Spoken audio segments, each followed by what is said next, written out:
Hello cuties, ಹೇಗಿದ್ದೀರಾ ಎಲ್ಲರೂ? I hope you all are doing good. ಇವತ್ತಿನ ವಿಡಿಯೋಲಿ ನಾವು ಸೆಕೆಂಡ್ ಇಯರ್ ಸಬ್ಜೆಕ್ಟ್ಸ್ ಬಗ್ಗೆ ತಿಳ್ಕೊಳ್ಳೋಣ.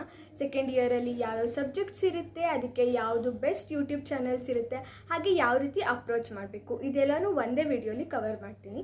ಸೊ ನಾನು ಒಂದು ಪೂರ ಲಿಸ್ಟೇ ರೆಡಿ ಮಾಡಿದ್ದೀನಿ. Third semester subject, fourth semester subject, ಹಾಗೆಯೇ ಎಲೆಕ್ಟಿವ್ಸ್ ಎಲ್ಲದಕ್ಕೂ.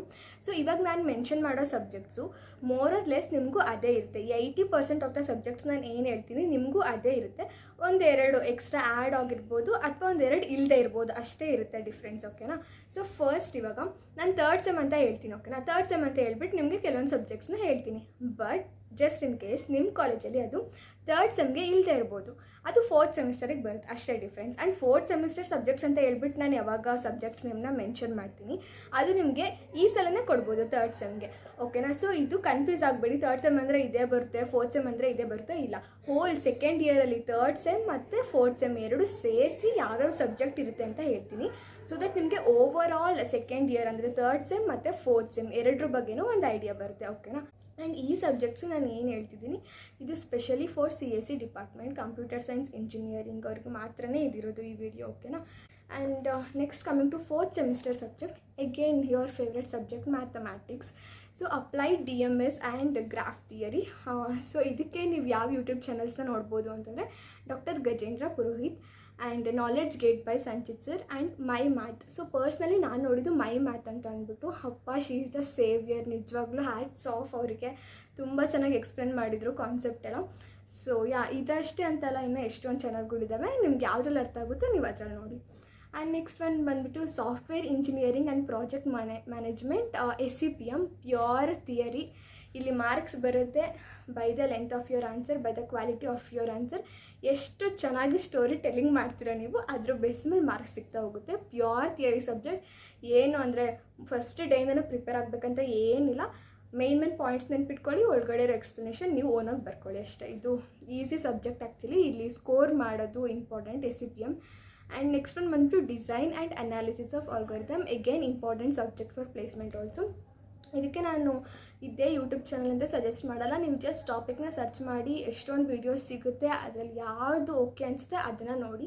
ಇದರಲ್ಲಿ ಯೂಶಲಿ ಸಾರ್ಟಿಂಗ್ ಬಗ್ಗೆ ನಾವು ಜಾಸ್ತಿ ಕಲಿತೀವಿ. ಫಾರ್ ಎಕ್ಸಾಂಪಲ್ ಇವಾಗ ಮರ್ಜ್ ಸಾರ್ಟ್ ಅಂತ ಇತ್ತು ಅಂತಂದರೆ ಸರ್ಚ್ ಮಾಡಿ ಸಾಕು, ಮರ್ಜ್ ಸಾರ್ಟ್ ಎಕ್ಸ್ಪ್ಲನೇಷನ್ ಅಂತ.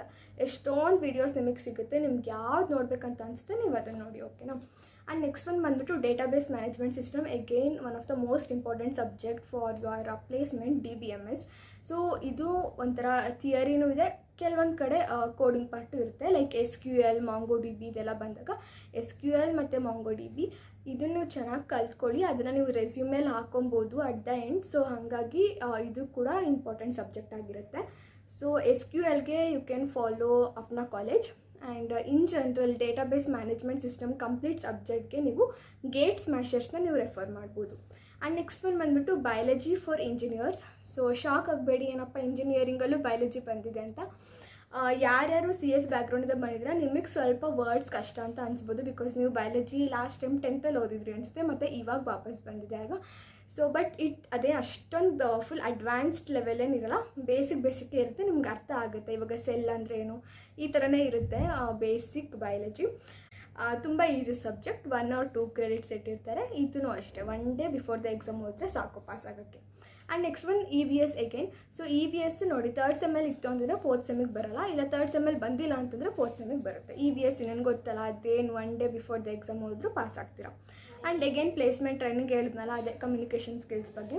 ಆ್ಯಂಡ್ ಆಪರೇಟಿಂಗ್ ಸಿಸ್ಟಮ್, ಇದು ಕೆಲವೊಂದು ಕಾಲೇಜಲ್ಲಿ ಸೆಕೆಂಡ್ ಇಯರಲ್ಲಿರುತ್ತೆ, ಕೆಲವೊಂದು ಕಾಲೇಜಲ್ಲಿ ಥರ್ಡ್ ಇಯರಲ್ಲಿರುತ್ತೆ.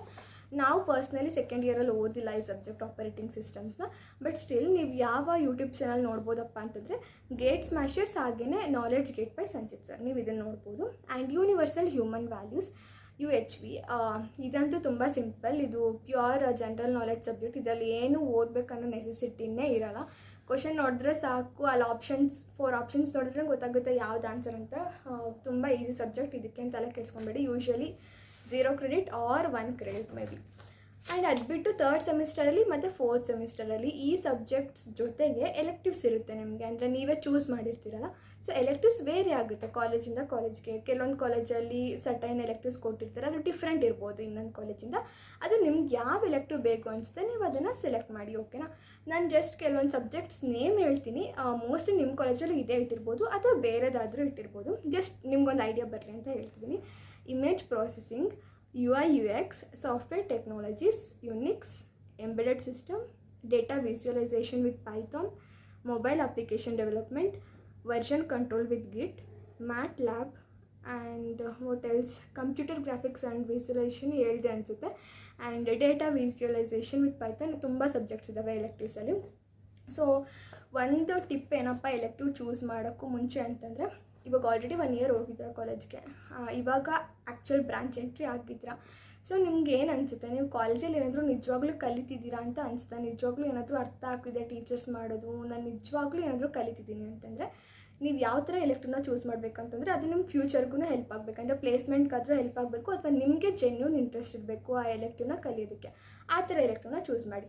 ಇಲ್ಲ ನಿಮ್ಗೆ ಅನಿಸುತ್ತಾ ಇಲ್ಲಪ್ಪ ನಾನು ಕಾಲೇಜಲ್ಲಿ ಅಷ್ಟೇನು ಕಲಿತಿಲ್ಲ, ಮತ್ತು ಮನೆಗೆ ಬಂದು ಮತ್ತು ಯೂಟ್ಯೂಬಿಂದನೇ ಕಲಿತಿದ್ದೀನಿ ಅಂತಂದರೆ ನಾನು choose the subject which is easy to pass. ಯಾವುದು ತುಂಬ ಥಿಯರಿ ಥರ ಇರುತ್ತೆ, ಯಾವುದು ತುಂಬ ಈಸಿ ಇರುತ್ತೆ ಪಾಸ್ ಆಗೋಕ್ಕೆ, ಆ ಥರ ಸಬ್ಜೆಕ್ಟ್ಸ್ನ ತೊಗೊಳ್ಳಿ.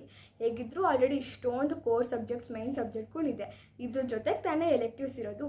ಸೊ ನಿಮಗೆ ನಿಜವಾಗ್ಲೂ ಕಾನ್ಫಿಡೆನ್ಸ್ ಇದ್ದರೆ, ನೀವು ನಿಜ ಏನೋ ಕಲಿಬೇಕು, ನಮ್ಮ ಕಾಲೇಜಲ್ಲಿ ನಿಜವಾಗ್ಲೂ ಚೆನ್ನಾಗಿ ಟೀಚ್ ಮಾಡ್ತಾರೆ, ಇಲ್ಲ ನನಗೆ ಜೆನ್ಯೂನ್ ಇಂಟ್ರೆಸ್ಟ್ ಇದೆ ಇದೊಂದು ಸರ್ಟೈನ್ ಟಾಪಿಕ್ ಈ ಸಬ್ಜೆಕ್ಟ್ ಕಲಿಯೋಕ್ಕೆ ಅಂತಂದರೆ ಮಾತ್ರನೇ ನಿಮ್ಗೆ ಯಾವ್ದು ಇಷ್ಟ ಆಗಿರುತ್ತೋ ಅದನ್ನು ತೊಗೊಳ್ಳಿ ಎಲೆಕ್ಟಿವ್. ಇಲ್ಲ ನನಗೆ ಬರೀ ಈಸಿ ಇರೋ ಎಲೆಕ್ಟಿವ್ ಬೇಕು, ನನ್ನ CGPA ಅಂದರೆ ಲೈಕ್ SGPA CGPA ಇದನ್ನೆಲ್ಲ ಇನ್ಕ್ರೀಸ್ ಮಾಡ್ಕೊಬೇಕು, ಬೇಸಿಕಲಿ ಮಾರ್ಕ್ಸ್ ಬೇಕು ನನಗೆ ಜಾಸ್ತಿ, ಆ್ಯಂಡ್ ನಾನೇನು ಕಲಿತಿಲ್ಲ ಕಾಲೇಜಲ್ಲಿ ಅಂತಂದರೆ ಯಾವ ಎಲೆಕ್ಟಿವ್ ತುಂಬ ಈಸಿ ಇರುತ್ತೆ ಅದನ್ನು ತೊಗೊಳ್ಳಿ, ಓಕೆನಾ. ನೋ ಸೆಕೆಂಡ್ ಥಾಟ್ ಇದರಲ್ಲಿ. So this was all about the video.